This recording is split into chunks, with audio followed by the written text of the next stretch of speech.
right. Thank you so much for joining today, tonight, this morning, wherever you are and whenever you are. Here it's already evening, so 8 o'clock at night. Um, I'm so happy that you joined with us today. We have such an incredible company here. We have such incredible circle here. You can't believe it. So everyone that's here live in the class, thank you so much for being here. It is so great to join with you. It's amazing that we found each other and that we can do this. And the impact of it is just amazing in terms of so much light is provided to make this happen and to extend that what is given us. So thank you so much for being part of that circle. And that just, I can feel the grace and the gratitude for that. That's so great. So today is another opportunity to relax and stand still and to be still and to say like, okay, I'm going to take some time off my smartphone, all the information that's coming through it and that appears to be my reality. I'm going to put that on a shelf. I leave all the ideas that I took with me so far. I leave them behind and put them right down. So I put my backpack of ideas, I put it down. I don't need it in the next half hour. So it is a good time to breathe and relax and know that you are comforted, that there are arms embracing you in a way that you, if you would ever catch a glimpse of that, you would never ever doubt any moment anymore about what's going on with you and where you find yourself in reality. So this half hour is always connected to the idea of truth is true, nothing else is true. What has value to me is not established by me, but it just has value because it is the truth. And what that is, I don't know, but I don't have to defend it. I don't have to define it. I don't have to limit it in any way. I don't have to describe it. But it is the truth about me. And that's that's literally what I want to grow in my consciousness. I want that to be my reality. I want to be conscious of that as my reality because it is. So the great thing is I don't need to do that much for it because it is already the truth. It is the opposite of what you do in the world, is that you establish yourself as something. And luckily with this, it's the other way around. You don't need to establish anything. Like this is already given to you. It is you, and you cannot separate yourself from it. And and this is why we come together in this present moment. This is why we come together. This is what is happening right now. There's no time, there's no past, there's no future. There's just this infinite moment, indescribable. And in this moment, there's no words for it. Maybe the only word is God is. In this present moment, God is. And that's it. That's it. That's it. Nothing else. That's it. That's it. So truth is true and nothing else is true. That is going to bring you the comfort that you're looking for. Anything else has no value, has nothing, has no meaning. And you can be very upset about it. You can be fighting against it. You can be fooling yourself with it, all of that. But it will not change your reality. Your reality is established by God. and God is. That's it. That's it. That's it. That's too simple, isn't it? That's too simple. It can be it. Yes, it is. No, it can be it. Yes, it is. So yeah, here we are, relaxing deeper into our consciousness and coming into the place where there's a celebration that this is the truth, that this is happening in this present moment, right here, right now. It's not some other place. It's not on top of the Himalayas, or it's not in a cave somewhere. No, this is happening here in your living room, in your chair, in you. It's happening right now, and it's completely taking you over in just a minute. So join the party, join the celebration of that truth is true and nothing else is true. Aren't you happy to hear that? That's really like super good news. And so whether we invite Joel or Jesus in tonight to support us with text, with information, the greatest invitation for tonight is to accept this, what is given, for ourselves, not for anyone else, just for yourself. Like, hey, you are this healing center. You're literally that healing center. It is not that you have to go somewhere for it or have to do it for someone else. No, this is especially for you. So this is your time. This is your time. So allow it to affect you completely. Allow it to wipe you away out of your chair, and join the celebration that you can feel being stirred up inside of you. That's where the party is. So that's nice for being locked in your house or whatever. The party was in you anyway, so you didn't have to go anywhere for it in the first place. And that's amazing, isn't it? What a time to remember this. I love that. I love that. It is absolutely wonderful. So relax your body, breathe in, sigh a couple of times deeply, so that if there's any stress or any tension building up, just release it right away. You're not going to need it, and it's just uncomfortable for yourself to keep holding on to it. So since you don't have to defend anything that is true, like truth is true no matter what, so you don't have to defend yourself, you don't have to protect yourself, you can let yourself go. You can lose yourself literally in the truth that you are. So yeah, this sounds all very good and easy, but how is the practice of this? So I'm going to do a couple of things tonight, and one of them is to read part of the lesson, like, I will not value the valueless. And this is coming from A Course in Miracles, and it has everything to do with, okay, what actually am I valuing, and what is it I'm asking for? And is it okay that I'm asking for it, or how do I have to look at it? And it's pretty amazing. So I will read some of that to you.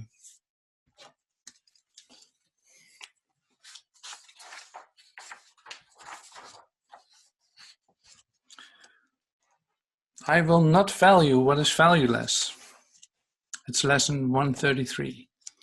Sometimes in teaching there is a benefit, particularly after you have gone through what seems theoretical and far from what the student has already learned, to bring him back to practical concerns.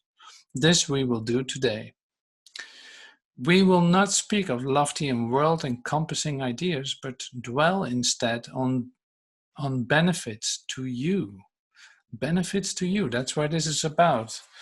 So that is interesting to hear that, benefits to you. This is not about lofty words and world-encompassing ideas. This is just like, what do you get out of this?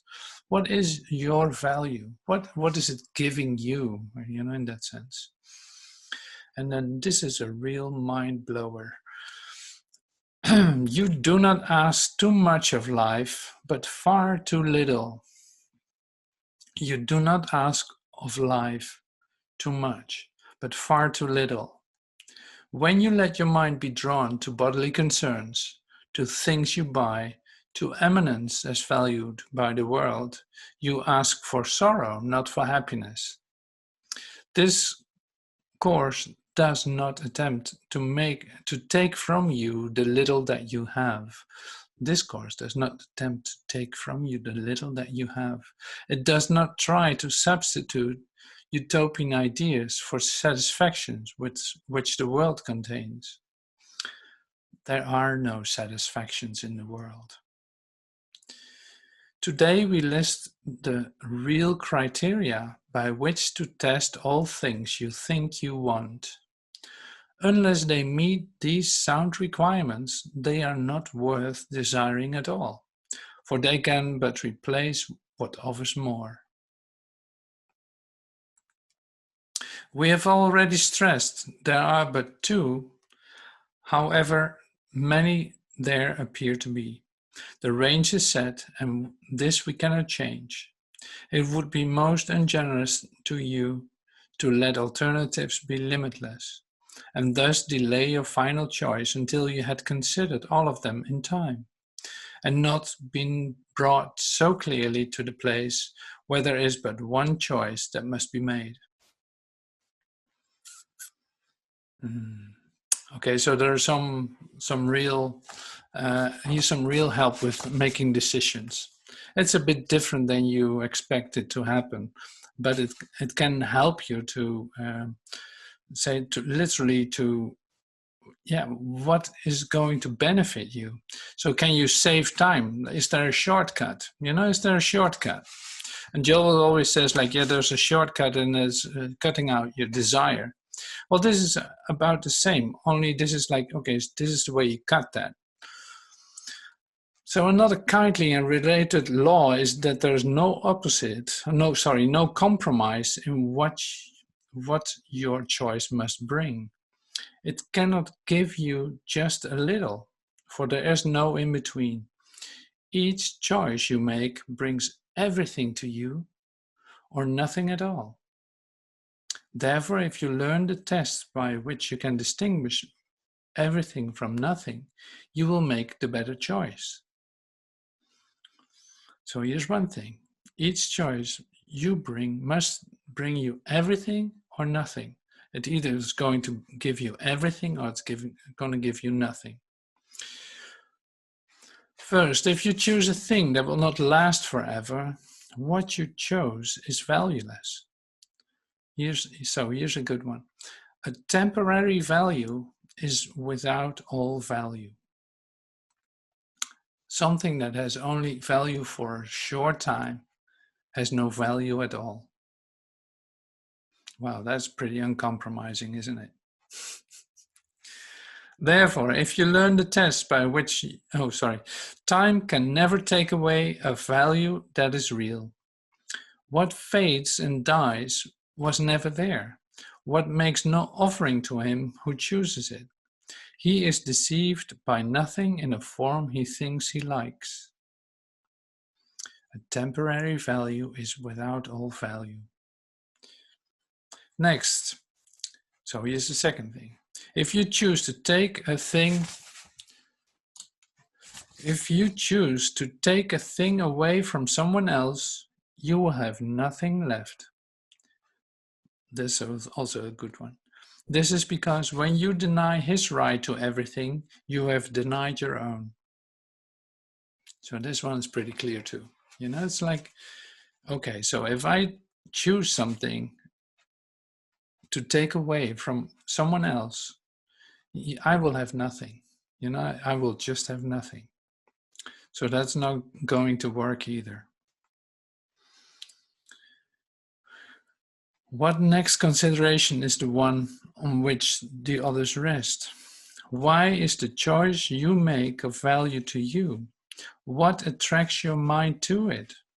What purpose does it serve? Here it is the easiest of all to be deceived. For what the ego wants, it fails to recognize. It does not even tell the truth as it perceives it, for it needs to help the halo which it uses to protect its goals from tarnish and rust, that you may see how innocent it is.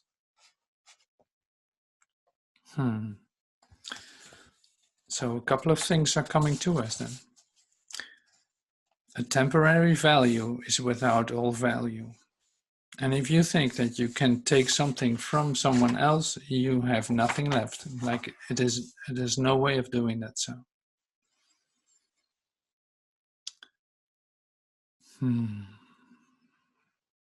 Okay, so I skip a bit and then I'll come back to you. Heaven itself is reached with empty hands and open minds, which come with nothing to find everything and claim it as their own. Heaven itself is reached with empty hands and open minds, which come with nothing to find everything and claim it as their own.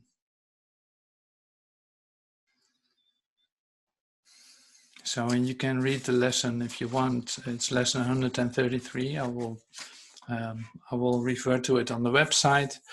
But basically, it is an opportunity for you to come in touch with, okay, so what am I valuing here? What is the way for me to enter heaven? You know, not that I have to die for that. No, it is like, no, this is a state of mind that my natural state of mind, where everything is complete and whole. Like in this present moment, we can enter heaven because we don't see any lack. We are just joining together in the recognition of our oneness. And we come with open hands. We're not trying to get anything. We're completely open, like an open mind, curious what's going to happen, like in high expectancy of what is going to happen, but at the same time not expecting anything, you know. And that is say the prerequisite for entering heaven. Like you cannot enter heaven with your hands full of all kinds of ideas you want to hold on to. You cannot enter heaven with your backpack of ideas on your back, you know. That's just an impossibility. So basically it is like, I love this idea of open hands and open mind, because it is basically bringing you back to, before I can enter heaven, before I can really enter the kingdom inside of me, where we started this moment with, like in order to enter into the kingdom inside of me, I will have to go through some kind of purification process, if you want. You know, you have to look at, what am I doing? What am I valuing? And why am I holding on to the things that I value that are actually totally temporal and have no value at all? Why is it that I don't want to see it? Or why is it that I still am pursuing those goals? So mostly it is because you think that it brings you more than what heaven will bring you, even because you're not sure what it will give you. Like you're afraid to lose something. So the fear for losing something, for having to sacrifice something, is keeping you from entering heaven with open hands, open mind, and empty hands. And it always comes down to that, you know. It's like, with my meditation, it's not really working out. I don't get the result that I would love to, or I don't get the depth of experience that I would love to have. And you can always bring it down to something that you're holding on to, or afraid to let go of, really what feels like a sacrifice. You know, and you have to take a really good look at that. What is it that I value so much, that I'm still in this struggle, that I'm still in this, you know, my hands are still filled, they're not empty. So what do I have to lose by letting that go? And how can I receive the help to let that go? So because this is all like, it is all you looking at the process of how this whole undoing came about. And you get great help, like I said in the beginning too. It's like we get great help in the undoing of what was never real. And that also means that you have a possibility to have things undone, not necessarily by your own doing, but just by being willing to let that occur. So that is amazing. Like, you only have to give this little willingness in order to receive so much. You know, that's the loveliness of this. So I will not value the valueless. So if I kick in, say, this statement of everything that's temporal is not worth valuing at all. So that shakes something in you. That shakes something that you think like, yeah, but this and that. For now, they're exceptions to me. Like, I really don't want to take a look at that because they're just there and I want to keep them there. It's like, well, that is not really what we're doing here. Like, in the transformational process, it is like, yeah, why not take the next step? Yes, why not take the next step? Be completely willing to be transformed. You know, you want to be undone in that sense and come into the recognition of your true being. Because basically what is true always, and what is true is happiness. You know, what is temporal is not what happiness is. You will not find happiness there. You know it very well. Like, you have provisioned experiences with that temporal is not bringing you happiness. You see it in all kinds of forms, and you know it when I'm talking about it.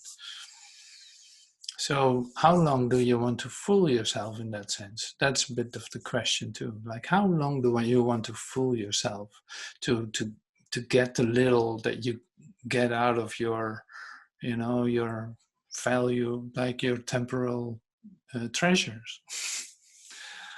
You know, that's how it is. It's like, yeah, how much do you get out of it still? See, it's not that I want to take anything away from you. It is just ask for more. Imagine that it would be to be happy all the time. Imagine that you could be in heaven all the time, being in complete communication all the time. You know, that is the possibility. So, and then this class, this present memory class, is bringing you back to the moment where you can decide, yes, this is what I want to experience. Yes, I'm going to take that for myself. I'm going to accept that for myself in this moment. I don't want to delay it anymore. I'm going to do that right now. And that would be great. That is wonderful. That is the perfect moment for it. You have proficient, like, you have enough experience of what is valueless and that it doesn't bring you anything. You know, so you have enough disappointments. You don't need to do that any longer.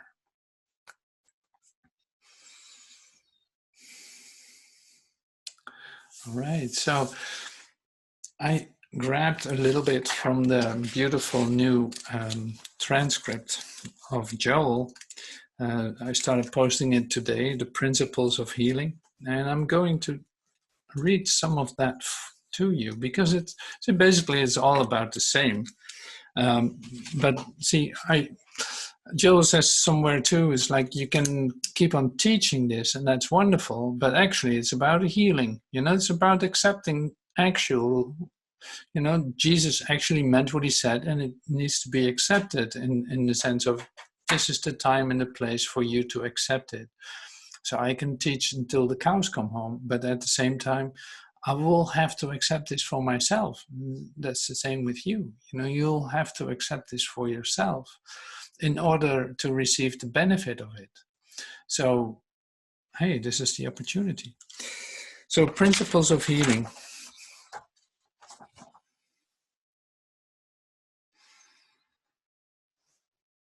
Oh, this is great. The resurrection. So, since we're in Easter week, like in the, is that a special week, the Palm Sunday week or something? I don't know exactly how we call it anymore. So this is Ash Wednesday, if I'm right. It must be Ash Wednesday. I don't know. The resurrection is not an experience that must necessarily come after the body is buried in the ground or otherwise disposed of. The resurrection is an experience that is meant to come to us at any moment of our recognition of the Christ. Ha! The Master says, who do you mean? Who do you mean that I think that's not stated right. Who do you say that I am? Or how do men say that I am? Well, of course, these ignorant people standing here in material sense can only see that you're a carpenter or an ex-carpenter or a Hebrew rabbi. But who do ye say that I am?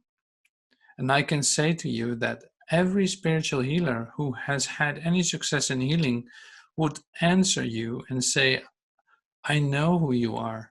You are the Christ, the Son of the living God, the child of the living God. You, in your true identity, you are spiritual. You are an offspring of God. So again, this is not an invitation to be on cloud nine in this like beautiful, lofty description.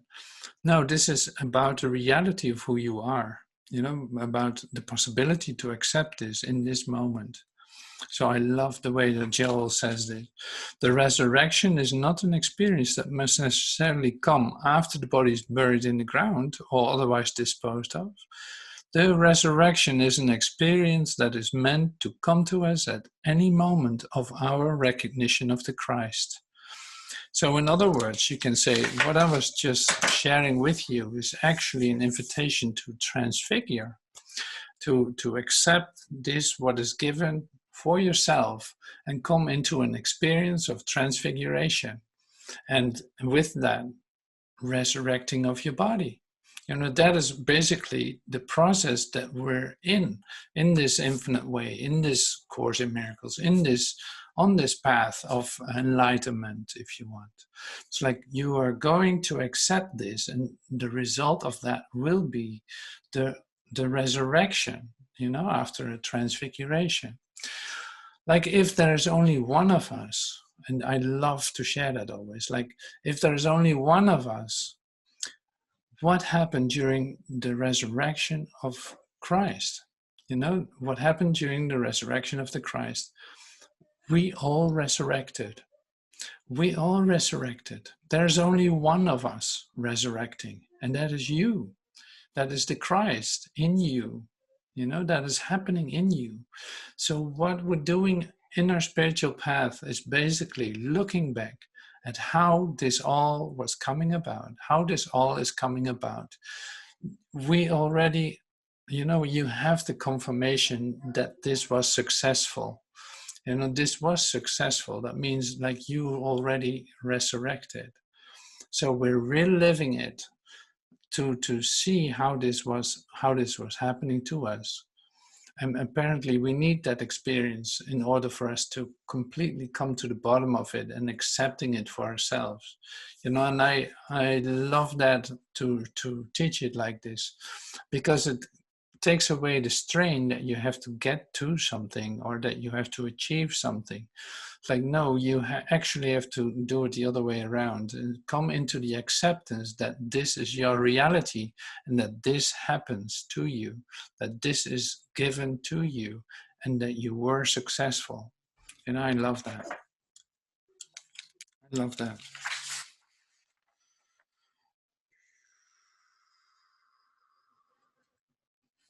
Okay. You, in your true identity, you are spiritual. You are an offspring of God.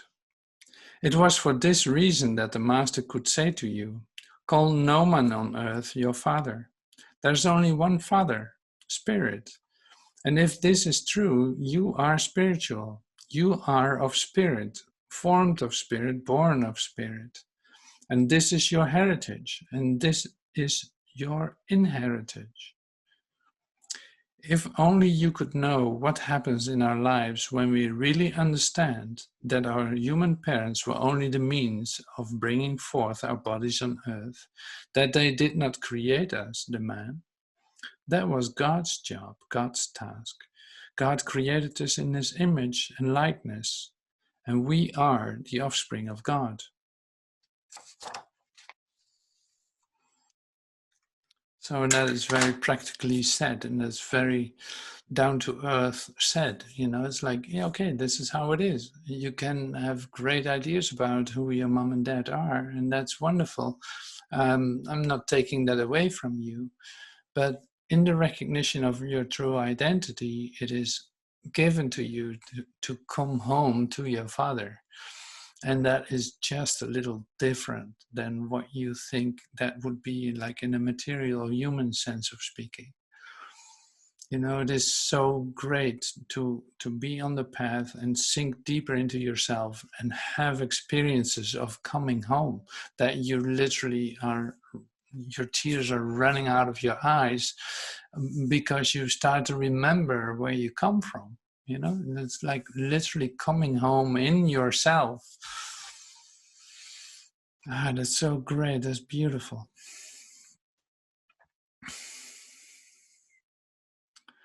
All right. So to have a little quiet time too, I'm going to try to do that again, is I use one of the miracle prayers. And the miracle prayer I'm reading today is this one. I follow my appointed way. I have a special place to fill, a role for me alone. Salvation waits until I take part as what I choose to do. Until I make this choice, I am a slave of time and human destiny.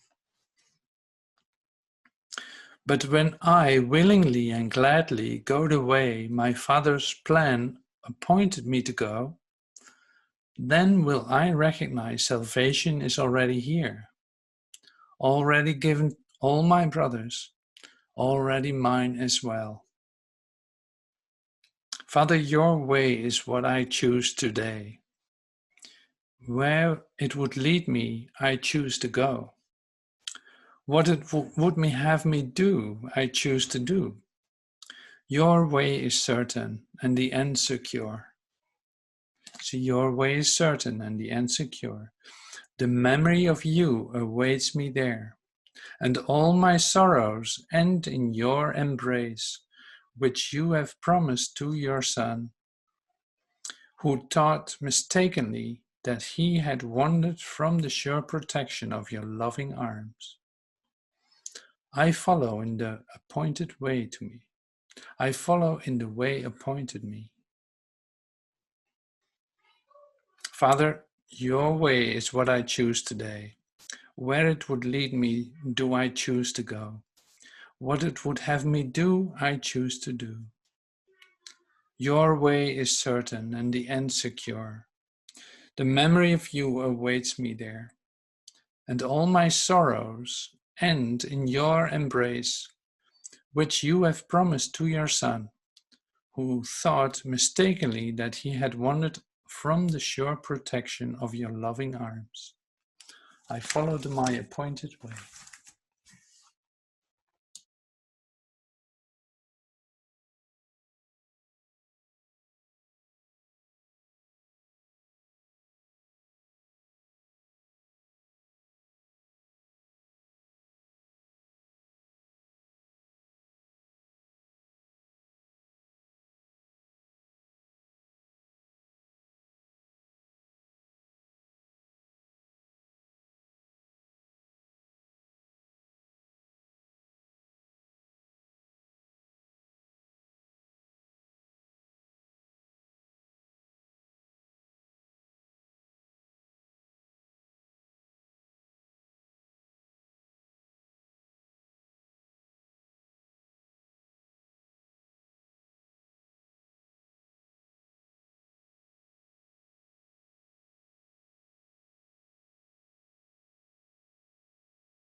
All right. Thank you so much for joining me in this.